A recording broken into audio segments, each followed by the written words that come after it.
Прывітанне, шановныя сябры. Сённяшні наш герой апавядання ці навела Владзіміра Караткевіча «Кніганошы». Этот твор быў напісаны ў 1962 годзе, прынамсі апублікаваны у самым канцы гэтага году у 12-м нумары за 1962 год часопіса «Полымя» і шмат разоў перавыдаваўся. Гэты твор ён распавядае пра тых людзей, якія пераносілі кнігі праз расійска-прускую мяжу у канцы 19 стагоддзя. Вельмі цікавы, вельмі драматычны твор, які, скажем так, стаў нават кінематаграфічным. У Беларусьфільме быў зняты фільм па матывах гэтага твору. Так што ёсць магчымасць паразважаць пра гэтую тэму. На пачатку трэба сказаць пра гістарычны кантэкст. 1962 год у творчасці Владзіміра Караткевіча быў надзвычай плённым. Плённым у тым, што ён вельмі сур'ёзна рухаўся з раманам «Каласы пад сярпом тваім». Ён апублікаваў шэраг апавяданняў і таксама вось гэта самы такі росквіт ягонага таленту. У гэты час ён ужо даволі такі вядомы пісьменнік, хоць яму 32 гады. Ён скончыў сцэнарныя курсы ў Маскве, вышэйшыя сцэнарныя курсы, і у другой палове 1962 году ўжо пераехаў у Менск. У Менску ён быў пісьменнікам, як ён піша, сам на творчай працы. Так ён ужо займаўся прафесійна пісьменніцтвам. І вось якраз у самым канцы гэтага 1962 году выходзіць апавяданне. Апавяданне, якое надрукаваў галоўны рэдактар часопіса «Полымя» Максім Танк. Максім Танк, ён на той момант быў старшынёй Саюза пісьменнікаў у БССР. Ён таксама быў у складзе дэлегацыі БССР на Генеральнай асамблеі ААН у Нью-Йорку. У той час, калі выходзіла апавяданне «Кніганошы», ён быў за акіянам. То бок ён з верасня па снежань 1962 году Максім Танк правёў у Злучаных Штатах Амерыкі, у Нью-Йорку. Вельмі цікавы такі перыяд, вельмі цікавы такія яго дзённікавыя запісы пра гэты час. Увогуле, Максіму Танку ў 1962 годзе споўнілася 50 гадоў. Адзначалі ягоны юбілей там за акіянам, ён там неаднаразова выступаў у Арганізацыі Аб'яднаных Нацыяў. І вось сам гэты перыяд, 62 год, асабліва другая яго палова, гэта час карыбскага крызісу. І вось Максім Танк ён апісвае, што ж адбывалася з ім у той час, калі рыхтаваўся твор Караткевіча да друку.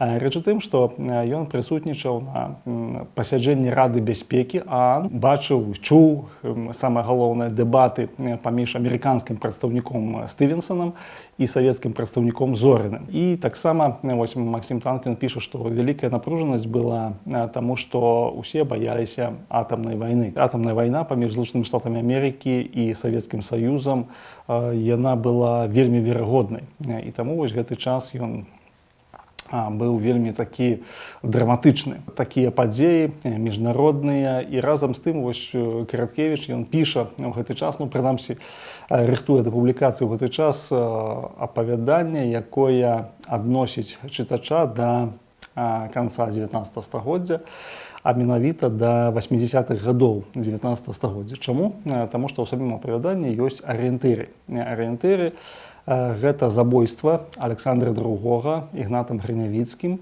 якое адбылося 1 сакавіка 1881 году.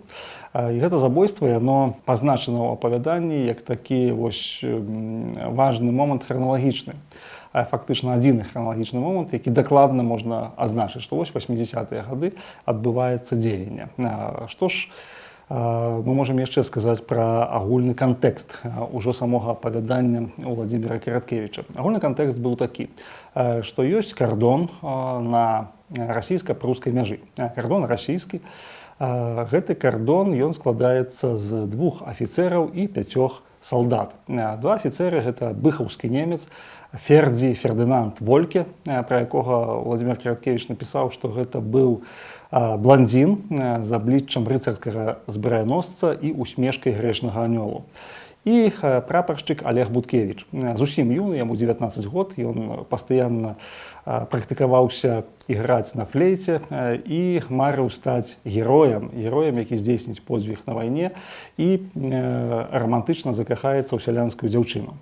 Вось гэтыя два чалавекі і з'яўляюцца галоўнымі дзейснымі персанажамі на кардоне. А з іншага боку, гэта былі кніганошы, мясцовыя людзі, якія пераносілі кнігі, надрукаваныя ў Прусіі, на тэрыторыі Расійскай імперіі. Кнігі на розных мовах. Як піша Караткевіч, былі мова польская, руская, жамойцкая і апошнім часам нейкая яшчэ тутэйшая. Маецца на ўвазе, безумоўна, беларуская.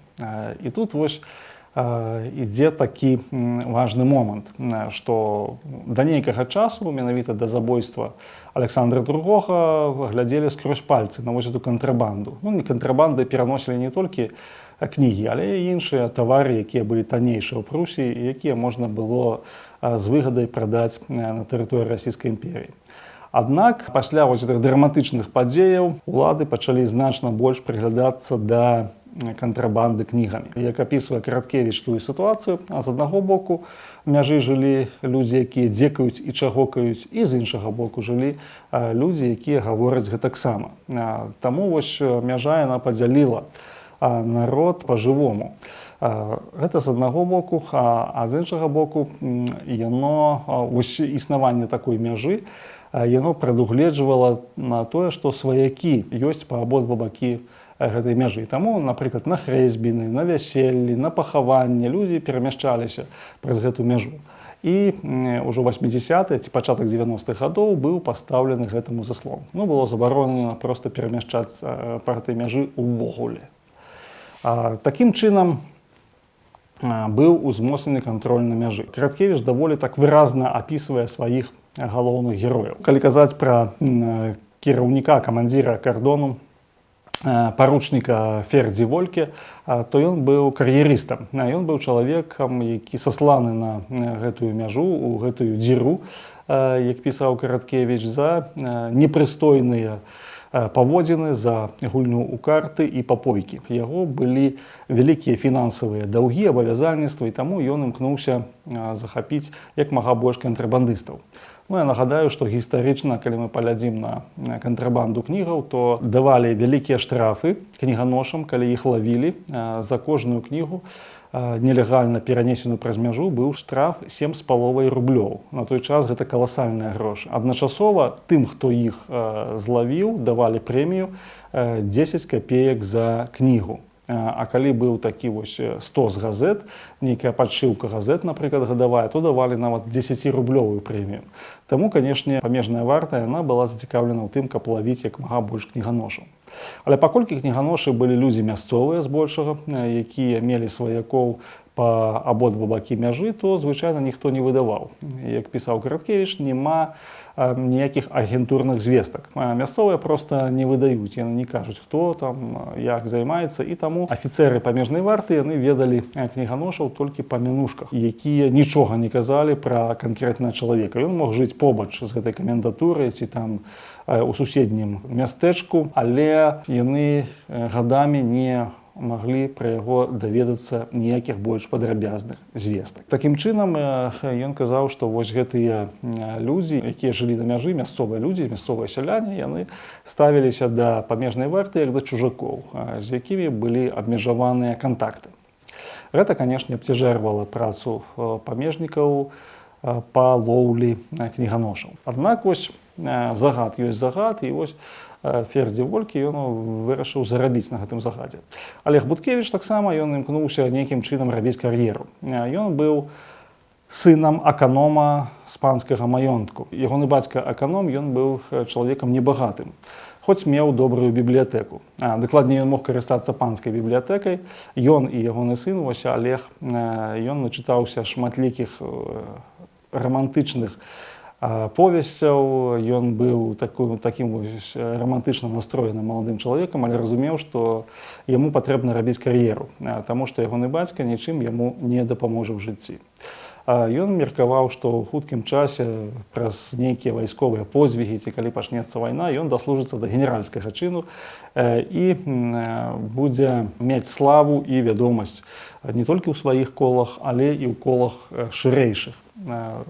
Таксама ён мэрыў пра тое, што ягонай каханай будзе менавіта сялянская дзяўчына. Яму хацелася мець такую жонку, якая вывучыць французскую мову, будзе без акцэнту размаўляць па-французску, якую можна будзе прадставіць у вялікім свеце. І ён нават пачаў сустракацца з адной мясцовай дзяўчынай, імя якой Гануся. І вось эта Гануся, яна адказвала яму ўзаемнасцю, і дзеля яе ён хацеў здзейсніць подзвіг.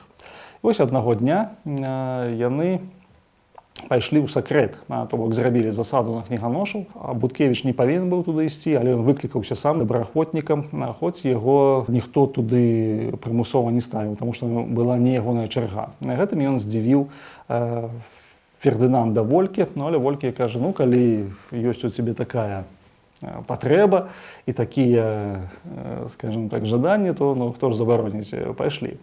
Таму што ў іх атрымалася здабыць звесткі ў карчме. Быў такі мясцовы сялянін Яўхім Спіса, які там у п'яным выглядзе са злосці крычаў, што гэтай ноччу павінен пайсці праз мяжу Корч. А Корч гэта быў самы славуты кніганоша, самы няўлоўны, які пераносіў вялікую колькасць кнігаў і дастаўляў вялікія праблемы кардону. Проболтався мужик з вёскі Плавутічы. Яўхім Спіса. Ну, мало што можа набалбытаць п'яны. А в якім месцы? А ён заўсёды ходзіць рознымі сцежкамі. Слухайце, Волькі, возьміце мяне ў сакрэт. Дык вось яны зрабілі наўгад вось гэты сакрэт і чакалі кніганошу, чакалі Карча. У хуткім часе яны пачулі лёгкае патрэскванне галінак і чалавечыя крокі.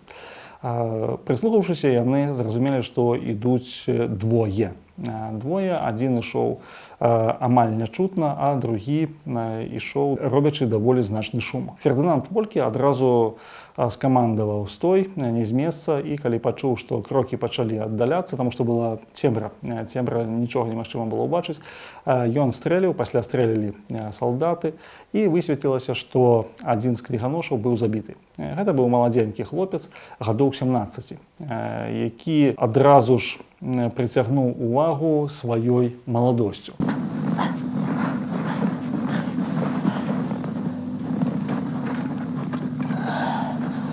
Кніганоша, сволоч!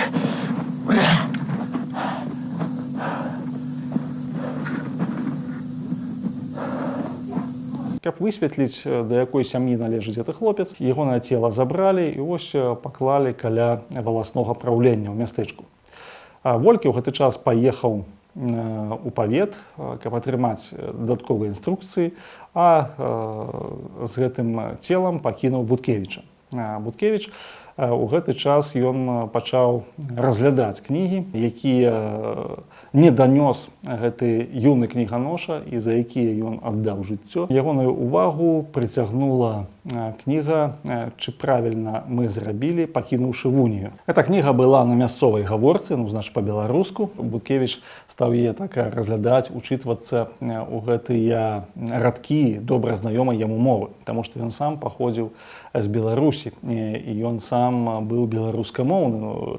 І Караткевіч кажа, што любыя іншыя мовы Буткевічу былі, як то французская мова ці расейская мова, яны былі Буткевічу няродныя. Так вось прайшоў дзень, прыходзіла шмат людзей паглядзець на забітага кніганошу, стаялі, глядзелі, да іх падыходзіў валасны старшыня і пытаўся, ці ведаеце? Ён кажа, не, безумоўна, не ведаем.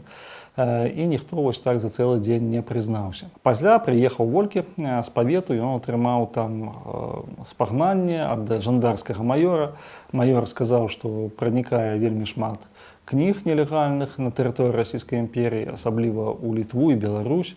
І гэтыя кнігі яны падбухторваюць народ супраць цара і супраць ягоных міністраў. Таму вось правільна, што страляеце, даецца дазвол не толькі на тое, каб страляць па парушальніках, але таксама, калі магчыма, то забіваць іх на месцы, каб не даводзіць справу да суда, таму што доўгая цягамоціна з судом і невядома, чым яшчэ скончыцца. Волькі таксама пачаў праглядаць гэтыя кнігі, якія былі забраныя ў забітага кніганошы, і таксама натрапіў на вось гэту кнігу на мясцовай гаворцы, то бок на беларускай мове. Кніга, чи правільна мы зрабілі, пакінуўшы унію. Ці больш дакладна, гэта адно з апавяданняў было, а сама кніга называлася «Апавяданне на беларускай гаворцы». Волькі раз'юшыўся, ён сказаў, вось гэтыя хамы, няўжо яны могуць разважаць пра такія матэрыі, правільна ці неправільна зрабілі, пакінуўшы унію. Гэта за іх вырашаюць значна больш высокія людзі. І ўвогуле гэты гной, ён так і кажа, гэты гной, вось гэтае сялянства, іх трэба проста вынішчаць, таму што гэта хамы, варвары, індзейцы, якія нічога не вартыя. А тут ужо, так скажем, абудзіўся мясцовы гонар Олега Буткевіча. Ён кажа, ну як вы можете казаць так пра тых людзей, да грамады якіх належу і я. Ён кажа, ну вы іншыя, вы чалавек з адукацыяй, а яны ўвогуле людзі зусім іншага гатунку. Вось гэта дыскусія адбываецца. Волькі, ён хоча ісці ў наступны сакрэт, ён хоча лавіць як мага больш кантрабандыстаў, але ідзе адпачыць. І тут заходзіць салдат, які ахоўваў цела забітага, і кажа, ну трэба было б яго пахаваць увогуле цэлы дзень на гарачыні. Таксама кажа, што ёсць чалавек, які чакае прыёму паноў афіцэраў. Волькі кажа, я стаміўся, і хай гэтага чалавека прыме Буткевіч. Буткевіч убачыў гэтага чалавека, ён так здзівіўся, чалавек трошкі ніжэй сярэдняга росту, але мае вельмі вялікі памер ног. Вось ягоныя ступакі вельмі вялікія. Ну і калі мы чытаем вось гэта апавяданне спачатку, то прыгадваецца, што ў карча вельмі вялікі памер абутку. Вось гэты чалавек заходзіць і кажа, што аддайце мне гэта цела. Буткевіч пытаецца, чаму? Ён кажа, гэта мой сын. А хто вы такі? Ён кажа, маё імя Кірыла Туравец, па мянушцы Корч. Я той, хто носіць кнігі, а гэта мой сын. Я ўжо стары і хацеў перадаць сыну рамяство, каб ён менавіта працягнуў маю справу. Аднак Бог не даў, як вы бачыце, не склалася. Буткевіч, ён кажа, што вы не баіцеся мне казаць такія звесткі, раптам я данясу. Корч кажа Буткевічу, не данясеце, вочы не тыя. І сапраўды Буткевіч не даносіць, ён проста угаворвае Карча не хадзіць больш праз мяжу, таму што дадзены загад страляць на паражэнне, дадзены загад забіваць фактычна кніганошаў. Корч, ён, безумоўна, не слухаецца гэтай парады, ён далей пераносіць кнігі, і вось у час адной з такіх сваіх вандровак ён гіне. Ён загінуў даволі так драматычна, таму што ён перайшоў мяжу і, відаць, ужо стомлены. Ці, страціўшы сына, увогуле шукаў смерці, ён ішоў фактычна па адкрытай мясцовасці. Ён амаль не хаваўся за рэдкімі хмызамі. Яго сустрэлі волькі і салдаты і кажуць, здавайся. Гэта было над урвішчам. Корч, ён сам кінуўся са стромы на валуны і загінуў такім чынам, каб не трапіць у рукі ворагаў. Як апісаў Краткевіч, гэта была гераічная смерць чалавека, які ведаў, для чаго ён жыве і за што ён памірае. Заканчваецца апавяданне тым, што Буткевіч ідзе да сваёй каханай Ганусі, і выяўляецца, што гэта Гануся, яна вось сястра і дачка тых людзей, кніганошаў, якія загінулі ад рук салдат. Ну, як, безумоўна, яна абвінавачвае Буткевіча. Не ведаў? Дык ведай. І брат, і татка мае. Думаеш, калі не плакала, дык не мае? Гонору яшчэ многа перад вами плакаць. Адны не останутся. Думала я. Ведь дзякуй Богу перадумала. Рабі свою справу. Буткевіч проста ў шоку ад гэтага. А сама Ганна, вось у канцы апавядання ён заспявае яе за такім заняткам, што яна пляце вось гэты кораб, на кораб, каб не насіць кнігі. І тады ён ідзе да Волькі і кажа яму: ну што ў нас за армія, калі мы забіваем людзей невінаватых? Я у такой арміі служыць не жадаю. Сёння ж я напишу рапорт, і сёння ж вы мяне падтрымаеце. Волькі кажа: Буткевіч, вы што, блёкату аб'еліся ці звар'яцелі? Прачытайце вось гэта апавяданне, якое ёсць у кнізе «Апавяданне на беларускай гаворцы». Чы правільна мы зрабілі, пакінуўшы Унію? Волькі пытаецца: а што там такое? Ён кажа: аўтар даводзіць, што правільна зрабілі. І паглядзіце на штамп на вокладцы кнігі. На штампе напісана «дазволена цэнзуры». Гэтыя кнігі дазволеныя, і яны не забароненыя. Тут ужо Волькі нават трошкі сумеўся на хвіліну. Такая інфармацыя яго не пахіснула. Ён далей працягвае настойваць на сваім, што яны ўсё правільна робяць. Але Буткевіч кажа: я звальняюся са службы цалкам, і, можа быць, для мяне гэта будзе шансам, каб вярнуць маё каханне. Трэба нейкім чынам пакаяцца перад Ганусяй і нейкім чынам вось выправіць свой грэх. Вось на гэтым заканчваецца апавяданне кніганоша. Драматычна, яно вельмі добра напісанае, дынамічна напісанае. Паўтаруся, паводле яго зняты фільм. Цікава, што Караткевіч пісаў гэтыя апавяданні з рэальных гістарычных фактаў. Рэч у тым, што асабліва быў развіты рух кніганошаў на літоўска-прускай мяжы. То бок была Вялікая Літва, дзе жыла большасць літоўцаў, і была Малая Літва. Вялікая Літва, яна знаходзілася на тэрыторыі Расійскай імперіі, а Малая Літва ў Прусіі. Ну і пазней, калі Прусія стала германскай імперіяй, то на тэрыторыі Германіі. Гэты рух, ён у 2004 годзе нават быў прызнаны ЮНЕСКО унікальнай з'явай сусветнай гісторыі, якая не мае аналагаў.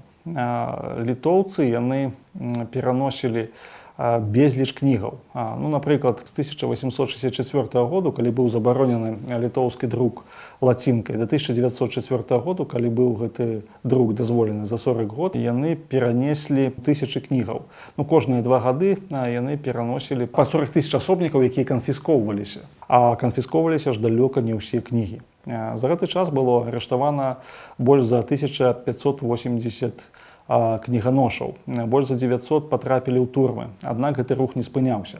На чале гэтага руху стаяў і быў заснавальнікам яго біскуп жамойцкі Матэюс Валанчус. Матэюс Валанчус, ён вядомы тым, што ён лідар літоўскага нацыянальнага адраджэння. Літоўцы стваралі пры касцёлах свае школы, друк свой, выдавалі тысячы кнігаў. Толькі вось афіцыйна у другой палове 19 стагоддзя было выдадзена 3900 кнігаў на літоўскай мове. У гэты час, калі параўнаць, то на беларускай мове было выдадзена толькі 9 назваў кнігаў.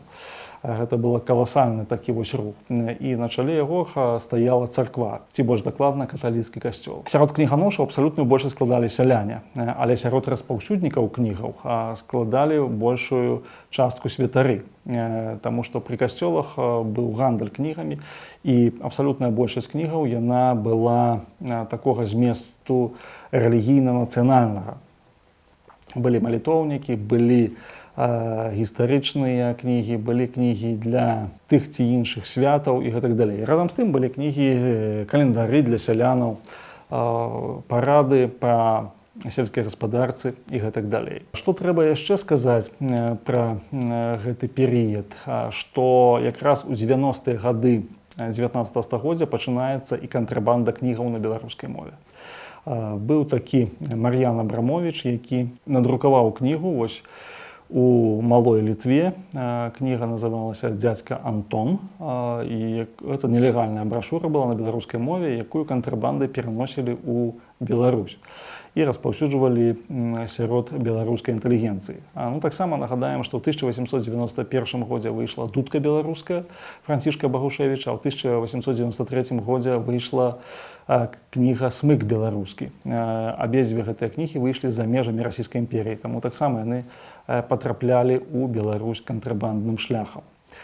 Што датычыцца такога вялікага руху кніганошаў, то таксама трэба сказаць, што канец 19 пачатак 20 стагоддзя гэта час беларускага евангельскага прабуджэння. Пачынаецца такое прабуджэнне сярод сялянаў, асабліва на пачатку гэта захапіла гомельскі павет, там, дзе цэлыя вёскі пераходзілі ў евангельскую веру, і там з'яўляюцца кніганошы. Кніганошы, якія пераносяць Бібліі. Бібліі, Евангелі, асобныя кнігі. Быў такі адзін вядомы беларускі евангельскі служитель другой паловы 19 пачатку 20 стагоддзя Лявон Прымаченка. Вось это Лявон Прымаченка разам са сваімі служителямі, якія разам служылі вось у баптысцкай царкве вёскі Усохі, яны распаўсюджвалі Бібліі па беларускіх вёсак і таксама рознага кшталту рэлігійную літаратуру.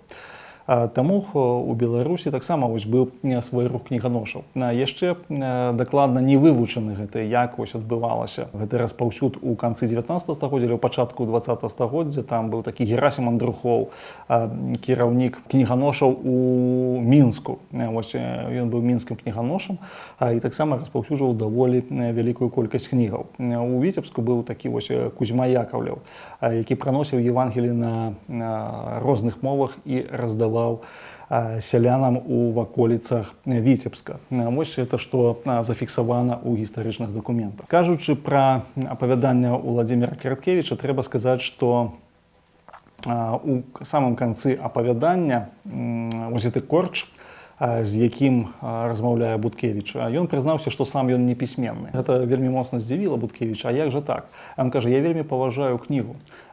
Кніга гэта тое, што упрыгожвае жыццё чалавека. Кажа, што ў кнізе грэху няма, таму што Біблія гэта таксама кніга. Трэба сказаць, што дакладны пераклад слова Біблія гэта кнігі. І вось гэты корч кажа Буткевічу, што Слова Божае таксама прыйшло да нас праз кнігу. Таму людзі не могуць жыць без кнігаў. Без кнігаў чалавек гіне. І Караткевіч на самом пачатку свайго апавядання кніганошы ён напісаў такі эпіграф з апокрыфа: той, хто мае кнігі, іх звычайна не цэніць, а той, хто не мае, точыць кроў сваю за кожнае слово. Он кажа, вось наколькі важна для народу мець кнігі на сваёй мове, што людзі аддавалі жыццё за тое, каб даставіць кнігу на роднай мове. І трэба сказаць, што у Беларусі у другой палове 19, пачатку 20 стагоддзя, калі пачалі з'яўляцца кнігі, пачаўся масавы беларускі друк у самым пачатку 20 стагоддзя, гэта быў час нацыянальнага адраджэння. З'яўленне Бібліі яно сведчыла пра хрысціянскае прабуджэнне. Вось это злучылася ў нейкі момант нацыянальнае адраджэнне і хрысціянскае прабуджэнне. Таксама Караткевіч піша, што найбольшая колькасць гэтых кнігаў, гэта гістарычны факт, яны былі малітоўнікі ці нейкія біблійныя словы. Чаму Біблія важна была у той час і ў цяперашні час? Таму што Біблія гэта кніга, якая паказвае вартасць народу. Вось Біблія на роднай мове гэта тое, што дае пачуццё годнасці чалавеку, таму што сам Бог прамаўляе да яго на роднай мове. І ў гэтым сэнсе становіцца вельмі зразумелы той факт, што за кнігі людзі былі згодныя рызыкаваць сваім жыццём, а згодныя былі плаціць вялікія штрафы, згодныя былі сядзець у турмах, толькі каб кнігі распаўсюджваліся. У рэшце рэшт расійская імперія яна прайграла. Яна дазволіла і літоўскі друк лацінкай, і дазволіла беларускі друк. І 1904 год вось гэта час легалізацыі друку народаў былой Рэчы Паспалітай. Такім чынам мы можам сказаць, што вось гэты рух кніганошаў быў эфектыўны. Кніганошы перамаглі. У Літве, у Коўні ёсць такая сцяна кніганошаў. Там выбіты імёны 100 чалавек, якія пераносілі кнігі праз мяжу. І абсалютная большасць з іх сяляне.